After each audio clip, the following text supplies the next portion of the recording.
On va passer cette fois-ci comment nommer les amines et comment écrire la formule semi-développée d'une amine connaissant sa formule semi-développée à travers l'activité d'application numéro 2. Donc ici, comme consigne, qu'est-ce qu'on nous dit? Les amines peuvent être regroupées en 3 classes. On a vu dans le rappel que les amines, on peut les classer en 3 classes. Voilà, vous avez 3 types d'amines et on nous demande de compléter le tableau. Donc, vous avez la formule semi-développée, le nom et la classe. En fonction de la formule semi-développée, on doit donner le nom et ensuite préciser la classe. Donc ici, le premier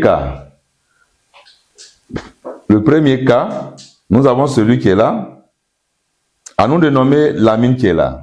L'amine, comment on nomme, on procède. Déjà, quand on regarde, on constate que quoi? C'est une amine primaire. Amine primaire parce que quoi? L'azote, l'atome de carbone auquel est lié l'azote, voilà, vous avez ici, l'atome d'azote est directement lié à un seul atome de carbone. L'atome d'azote qui est là est directement lié à un atome de carbone. Donc, c'est une amine primaire déjà.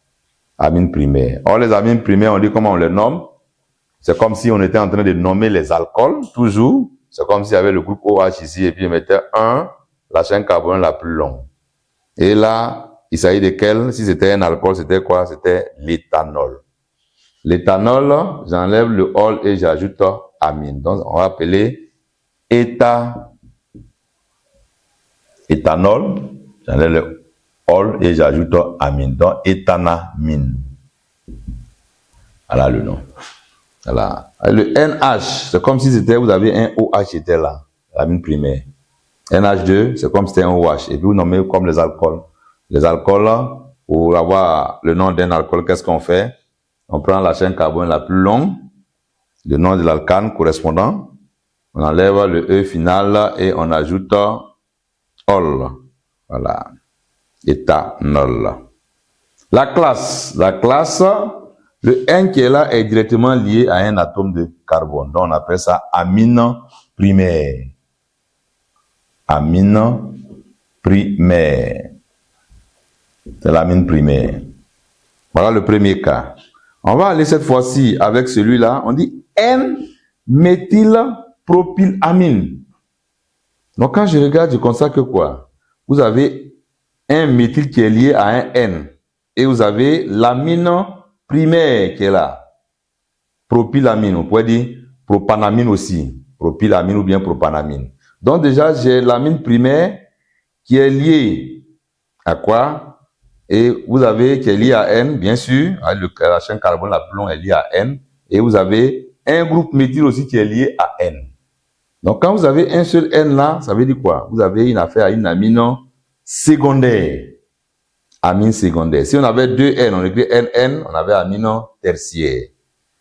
Donc déjà, je peux écrire quoi? Propylamine, la formule c'est quoi? C'est C, propyl, CH3, CH2, CH2. Propyl, le groupe propyl, c'est lui qui est là. Je fais quoi maintenant? J'ai N. N qui est relié à quoi? Au groupe méthyl. Voilà. Donc, vous avez le N qui est lié à un autre groupe qu'on appelle méthyl. Donc, or, N a combien de liaisons? A 3 liaisons. Donc, ça veut dire forcément, bon, soit je peux l'écrire comme ça, et je peux l'écrire avec N isolé. Bon, je vais regrouper le NH ici, NH, et nous avons CH3. Voilà. Donc, on dit quoi? Le méthyl est lié à N.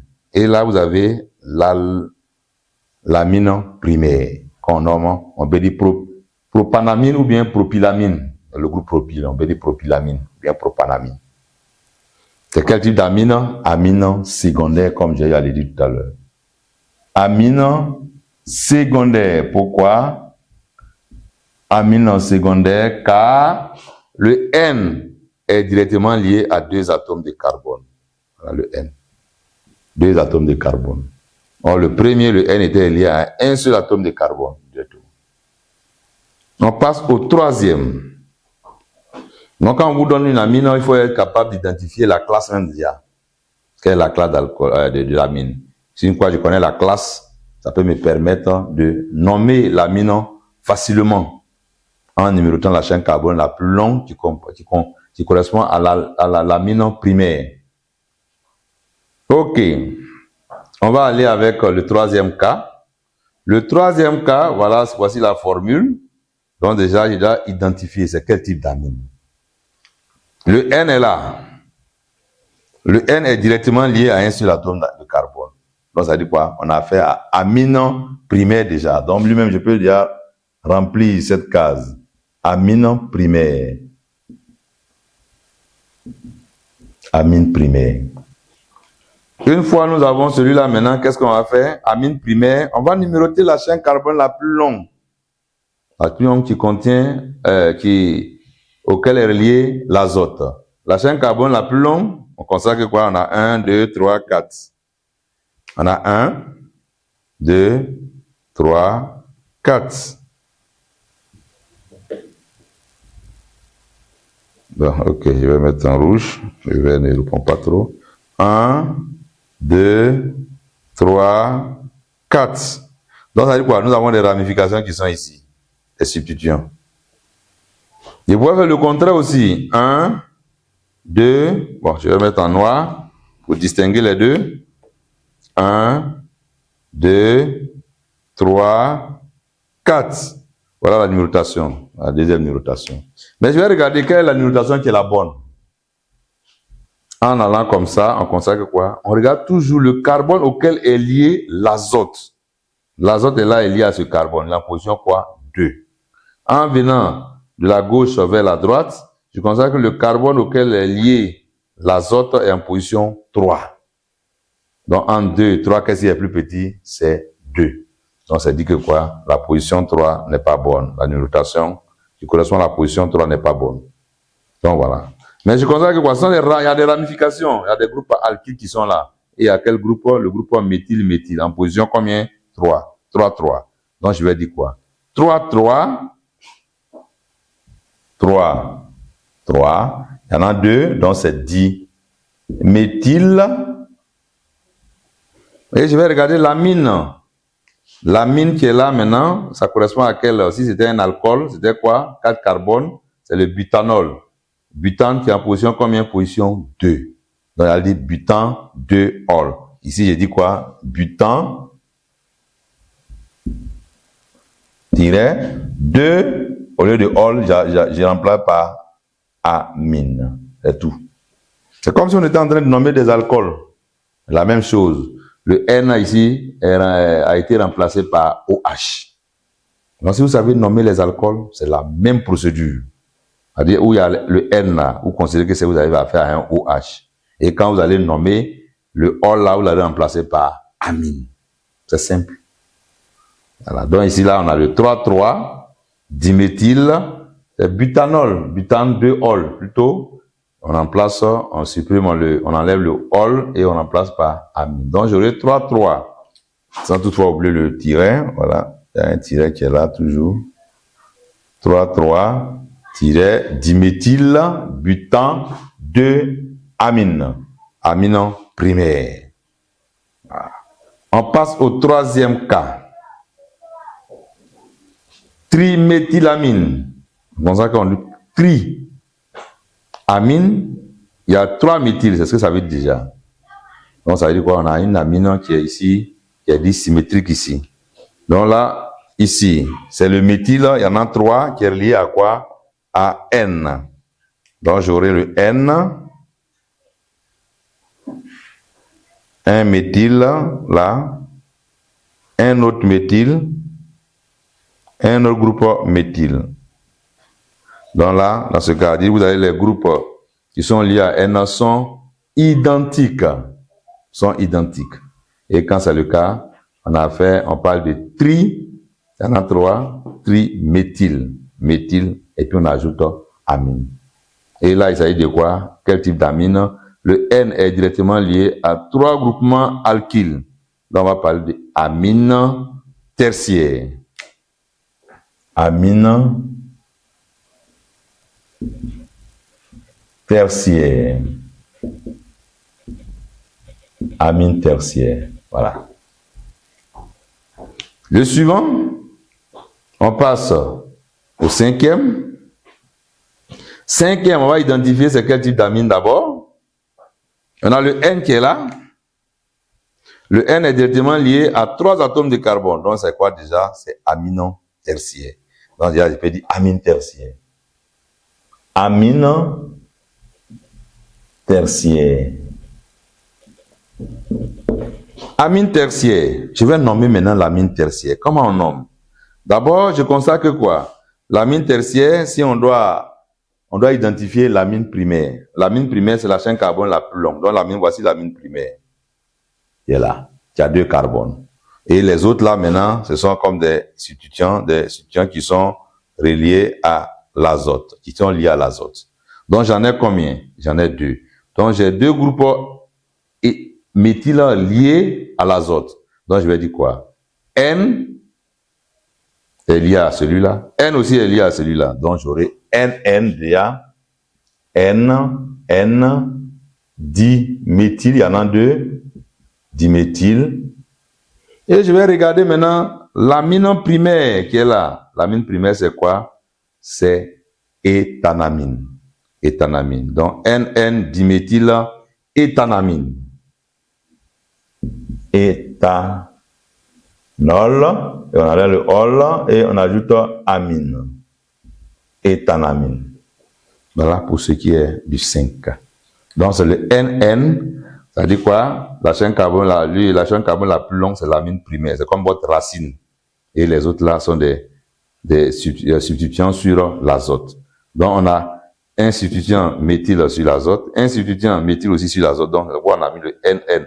C'est comme si le méthyle était lié à N, méthyle lié à N. Donc, on dit NN, on a 2 diméthyl éthanamine. Amine tertiaire. On passe au dernier. Le dernier, on a dit 2 phényl éthanamine. D'abord, je dois connaître la formule de éthanamine. Alors, toujours, c'est ici la racine. Éthanamine, déjà, c'est lui qui est là. C'est H3.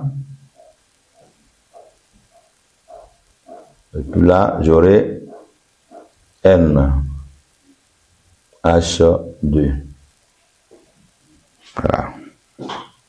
Éthanamine déjà, voilà. Si je devais écrire la formule d'éthanamine, voilà. Mais on dit il y a une ramification, il y a un substituant là-dessus qui est aux 2 phényl. Voilà, si je devais numéroter celui-là, c'est quoi? C'est 1, 2.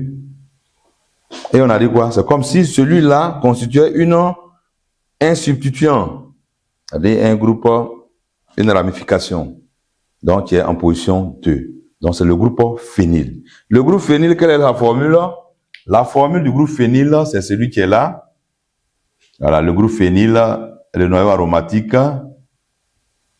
qui est là, avec une liaison. Ou encore, je peux l'écrire C6H5, celui-là. Voilà, vous avez 6 atomes de carbone, 5 atomes d'hydrogène parce qu'il y a une liaison qui est là. Voilà. Et vous avez le nuage électronique à l'intérieur. Donc, c'est ce qu'on appelle phényl, le groupe phényl. Donc, celui-là, il doit l'ajouter. Il est en position 2. Donc, en position 2, je peux le mettre là. Position 2, donc j'aurai C6H5. Ok, C6H5, mais là, cette fois-ci, il n'est plus 3, mais ça sera 2. Parce que le carbone a toujours 4 liaisons. Donc, voilà, le phényl en position 2. Et vous avez votre amine qui est là, amine primaire, éthanamine. Mais c'est quelle classe? Amine, on constate que l'azote qui est ici, notre azote est directement lié à un atome de carbone. Donc je vais dire quoi? Je vais dire amine primaire. Amine primaire.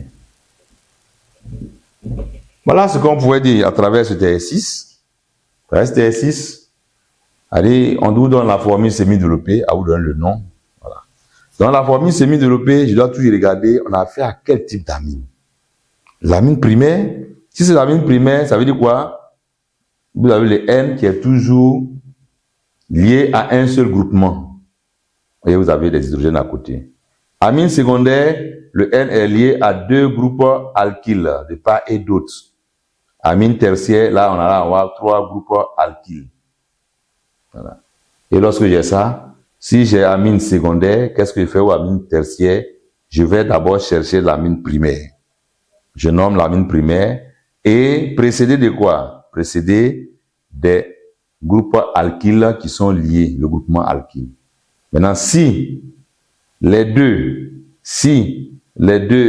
avez de différents groupements alkyles reliés à N, on va procéder par ordre alphabétique. On n'a pas eu ce cas dans cet exercice. Donc, voilà à peu près comment je peux distinguer les classes d'amines, comment je peux nommer l'amine, comment je peux donner la formule semi-développée de l'amine à partir de sa forme, du nom. Donc, vice-versa. Donc, si j'ai le nom, je peux donner. Donc, toujours, c'est la fin du nom qui détermine la chaîne carbonique la plus longue, de l'amine primaire. Toujours. Donc, je regarde toujours vers la fin, c'est la chaîne carbonique la plus longue. Les autres comme des ramifications ou bien des substitutions. Donc, voilà à peu près ce qu'on pouvait dire sur la nomenclature, les classes d'alcool et le nom, comment donner la formule semi-développée. Tout à l'heure, à travers l'activité d'application 3, nous allons essayer de nommer les amines qui sont là aussi et puis, vice-versa, donner la formule semi-développée aussi, donner le nom ou bien donner le nom à partir de la formule, donner la formule semi-développée à partir du nom, vice-versa. Sur ce, nous allons passer à l'activité 3.